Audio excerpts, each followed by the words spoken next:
Hey, this is John. And I'm Tim. And we're going to look at the comment section in our video called Abraham and Melchizedek.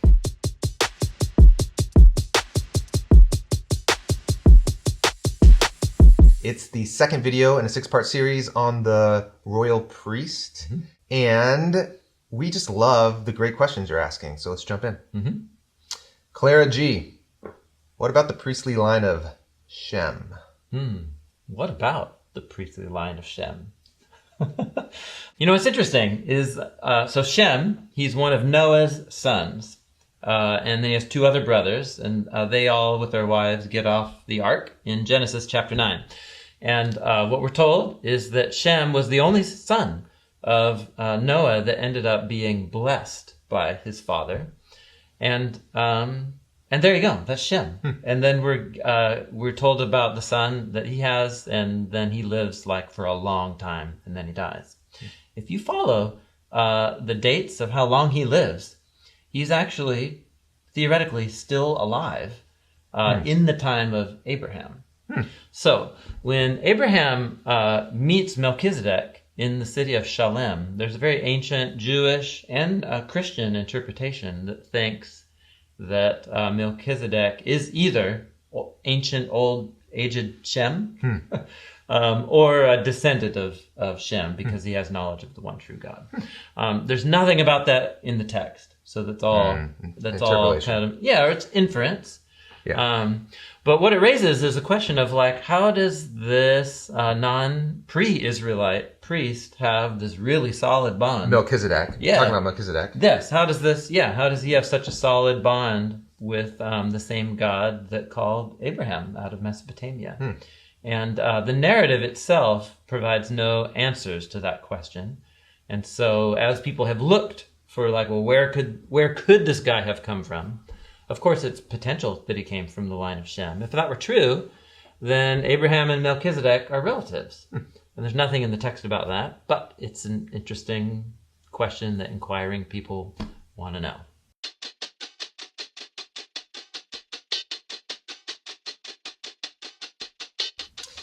Paranoid Rabbit, how old was Isaac?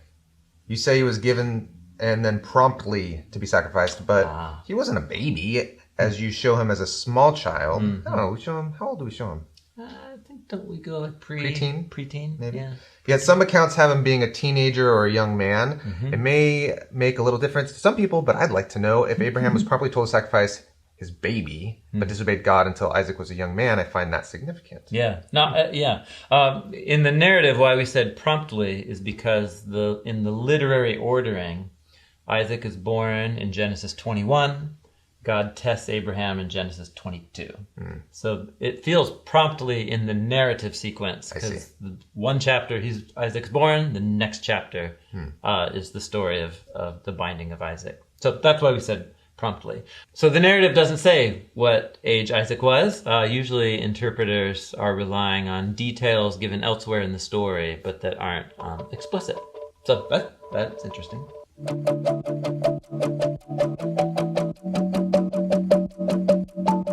Stock Trader, I have a doubt. If God helped Melchizedek win over his enemies, are they not the children of God, and why does God take sides?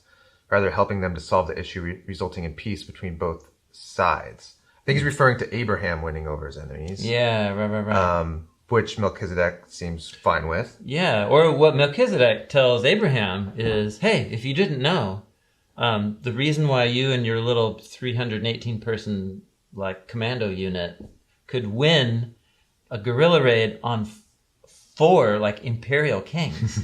That's a really unlikely scenario. Yeah. And Melchizedek says, it was God Most High who delivered your enemies. So Melchizedek is saying that God takes sides. Well, what he's saying is, in normal circumstances, you would have gotten, wiped out. Yeah. But God Most High, delivered your enemies into your hand. Yeah, so here we're invited into a real mysterious part of the purpose of God. When God chooses one family, the family of Abraham, and so that through them he can restore his blessings to all of the other nations.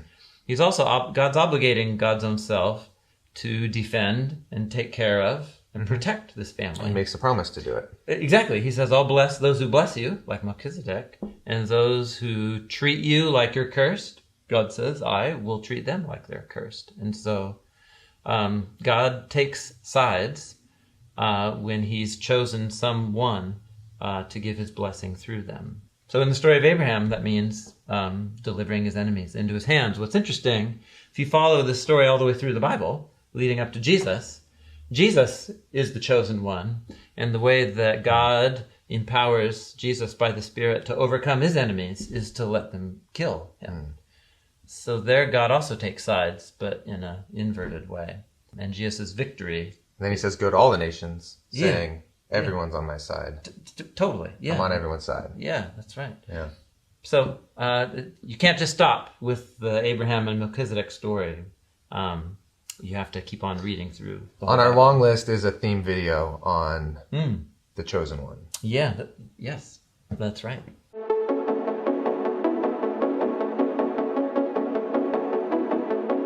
All right, Jen, Glenn, why wasn't adoption an option for Abraham and Sarah? Why did slaves need to be involved? Why were they enslaved anyways? Y'all acting like slavery was normal. So yeah, Abraham and Sarah had what we call slaves. And one of those slaves, their idea was have a baby with her since we can't have a baby. Yeah, that's right. Yeah, slavery was normal for them. What's interesting is if you read the Abraham narratives closely, the narrative is actually very critical of how Abraham and Sarah acquired slaves and what they did with them. Biblical narratives, remember, don't often come out and just say, yeah, what they did was wrong. What they'll often do is show you characters making a choice, and then if disaster happens, that is the narrator's way of saying, yeah, that was the wrong thing to do. So Abraham and Sarah acquired Hagar, the Egyptian slave, through treachery and deceit and lying. And then they end up oppressing and abusing Hagar. And then sending her away. And it ends up that Hagar's son, Ishmael, ends up having descendants that come back and are hostile. Yeah, it creates like generation after generation of problems. Totally. Yeah. So slavery was normal for them, and what they did to their slave ended up really destroying a lot of relationships. And it's a part of the Bible's portrait of how slavery is a really destructive institution. And even though it was normal. Even though it was normal for the people in the times of the Bible.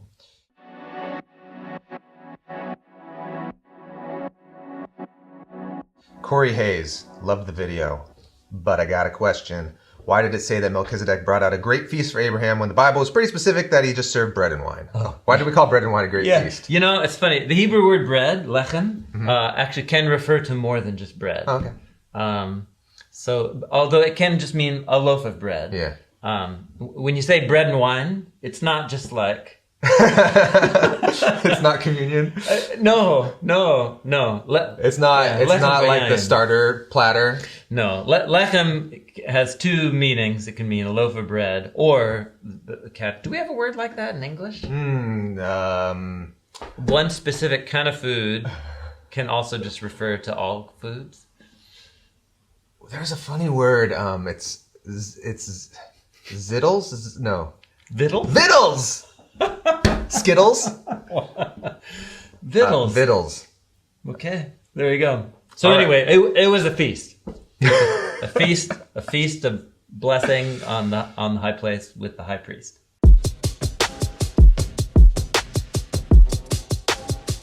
Tyler Hall, how was Melchizedek a priest before Abraham? Yeah. How was there a pre-Jerusalem? Was Shem established after the Tower of Babel?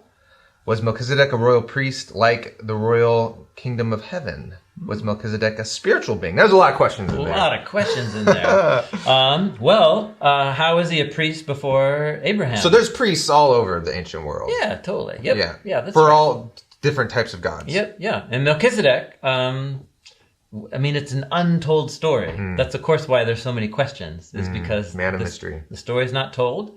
It just presents him as somebody who's got a long history with the same God that called Abraham out of Mesopotamia. If you're interested in a deeper dive on the mystery of Melchizedek, we have a podcast episode with Professor Josh Matthews, who has written about him extensively.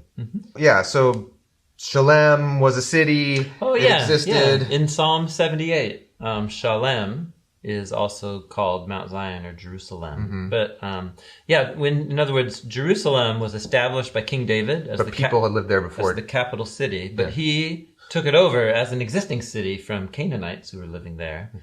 And the Canaanites had all kinds of people groups who had lived. It's a really well-positioned city with water nearby on a hill, good protection. So people had been living there a long time, including Melchizedek. And was he a spiritual being? The narrative doesn't say. Some people think so. But a lot of people have thought so. And he could have been a normal dude, just a priest. That's right.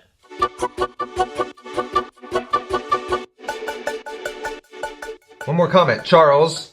Rothhauser. How were Adam and Eve supposed to rule the world and be in the Garden of Eden? How were Adam and Eve supposed to rule the world and be in the Garden of Eden? Oh, I see. The question is, how could they rule the world if they're just in one garden? In one little garden. Yeah. Yeah. Well, the commission was to be fruitful and multiply. And fill the earth. And fill the land. Spread the garden. Spread the garden, essentially. Yeah. It's like they're God's caretakers.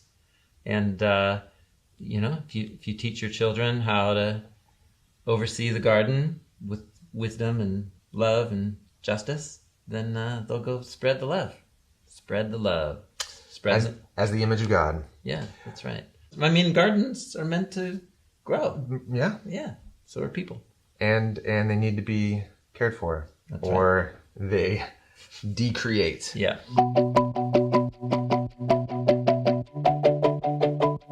All right. Thank you so much for your questions and interacting with this video. You have wonderful questions. We're excited to continue to read them.